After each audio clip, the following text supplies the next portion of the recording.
Olá, eu sou Leonardo Souza Pereira e vou apresentar sobre a prófase, a primeira etapa da mitose. E para esse trabalho, usei os seguintes materiais. A massinha representará os cromossomos, a folha branca será o citoplasma, a folha vermelha será representada pela carioteca, as borrachas pelos centríolos e os fios vermelhos pelas fibras. Bora lá! Então, na prófase, o DNA duplicado se encontra totalmente condensado em seu nível máximo de condensação, formando os cromossomos. E lembrando que aqui existem DNAs duplicados, e cada DNA desse cromossomo é chamado de cromatídea irmã. Então, essas cromatídeas irmãs são ligadas no centrômero de cada cromossomo. Nesta fase também ocorre o desaparecimento da carioteca. Assim, os cromossomos ficam livres no citoplasma. Então, os centríolos presentes nas células animais se deslocam para as extremidades da célula, emitindo fibras do fuso mitótico, que são feixes de microtúbulos, que vão em direção aos cromossomos.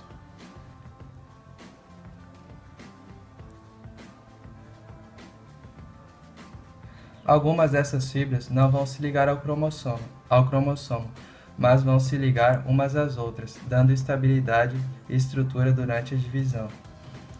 Outra dessas fibras vão se ligar aos cinetócoros, que são regiões de encaixe do centrômero dos cromossomos.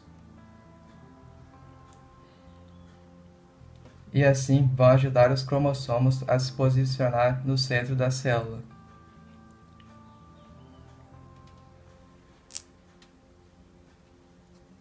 Chamada de região equatorial, assim formando a placa metafásica e dando origem à próxima fase da mitose.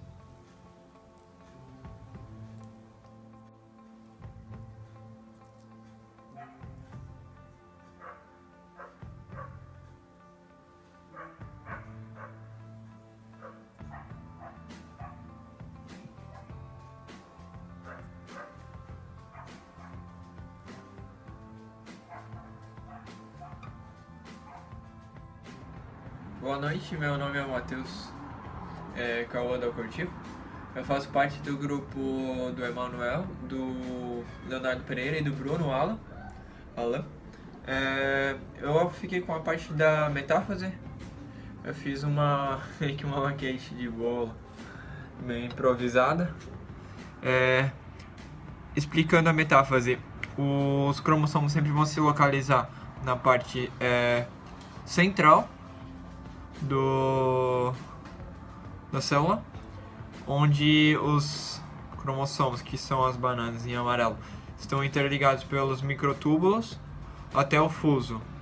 Nessa fase, os cromossomos eles se encurtam e também eles ficam mais visíveis. Olá, meu nome é Manuel e eu vou apresentar a anáfase, que é uma das fases da mitose. Para isso eu usei alguns materiais de Lego que vão representar em amarelo e verde os cromossomos, em azul os centrômeros, em laranja os centríolos e as fitas brancas vão representar os fusos. A anáfase é uma das fases da mitose em que há a separação das cromátides irmãs por dois processos distintos, porém simultâneos, denominados anáfases A e B. A anáfase A tem por característica o encurtamento dos fusos ligados aos cinetócoros.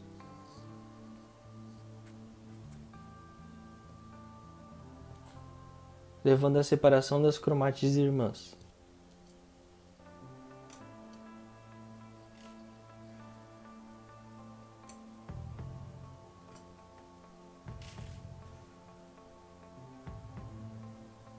Assim irá ocorrer o movimento das cromátides para os polos, em que a força necessária neste processo é proveniente principalmente dos cinetócoros. A anáfase B tem a participação dos fusos polares, que são os fusos oriundos dos polos opostos, mas que não estão ligados a nenhum cinetócoro. Neste processo temos a presença da força de deslizamento, gerada entre os fusos polares dos polos opostos, empurrando-os, e também o alongamento do fuso polar, em que há a presença de uma força de tração atuante nos polos, separando-os. Olá galera, meu nome é Bruno Alan e eu vou falar um pouco sobre a telófase, que é uma fase da mitose. E para fazer esse processo eu usei apenas folhas A4, recortei e pintei algumas coisas e bora lá ver como é o processo. Então, na telófase ocorre a descondensação dos cromossomos e a reorganização das cariotecas, onde surgem 2 novos núcleos. Então, a telófase ela é caracterizada pela descondensação das cromatídees irmãs em cada uma das células filhas. Também ocorre a formação da carioteca de 2 novos núcleos. Acontece o processo de citocinese, onde há a divisão desse citoplasma aqui, divide aqui. E em células animais essa divisão ocorre de fora para dentro, então ocorre dessa forma aqui, de fora para dentro. Em células vegetais ocorre de dentro para fora, então ocorre dessa forma aqui, de dentro para fora.